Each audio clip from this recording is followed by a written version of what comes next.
signatures of shed owners Beth Siegler and Paul Henderson on my nominating petition, the village trustee creates a conflict of interest for me, making it impossible for me to fairly participate in the adjudication of her inalienable appeal currently before this board. The village attorney advises me there is no legal basis for this claim of conflict of interest, not even the appearance of conflict. The village attorney reminds us that New York State judges run for election, solicit signatures on nominating petitions, and raise campaign funds from voters who at the same time are all free to come before them in matters of the law. As I have for the last 12 years, I will continue to work diligently on the Zoning Board of Appeals to conclude the matter at hand in a fair and thorough manner.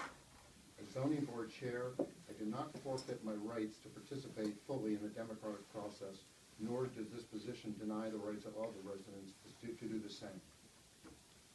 So that's how I feel on the matter, but I'm one member of a board, and I would just like to poll the board in terms of, does anybody feel that they have a problem with me continuing in this matter? I think you should definitely stay. There's no reason for you to recuse yourself at all. I second it. I have a statement from John Martin. I spoke with him yesterday. He said Donald is objective, truthful, and is the essence of the zoning board. If this has happened as stated, it was an oversight and definitely not intentional. John wants you to stay. I second that or third that as well. I also have a statement to the board and to Donald. Donald MacDonald should not recuse himself from this ZBA application.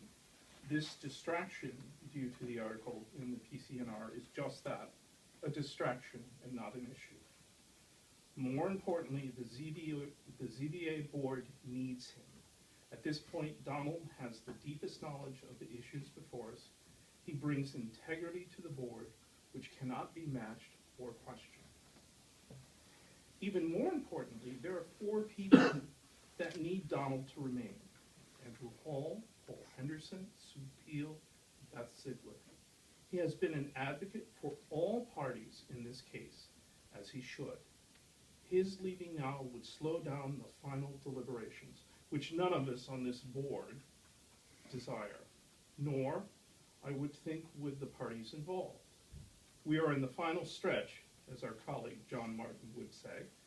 A final decision is about to be made, and to make that decision fairly for all involved, we need Donald's knowledge, honesty, and fairness. And finally, to reiterate, we should not let this distraction take focus from our task at hand. Thank you. I say that's unanimous. Can we do that?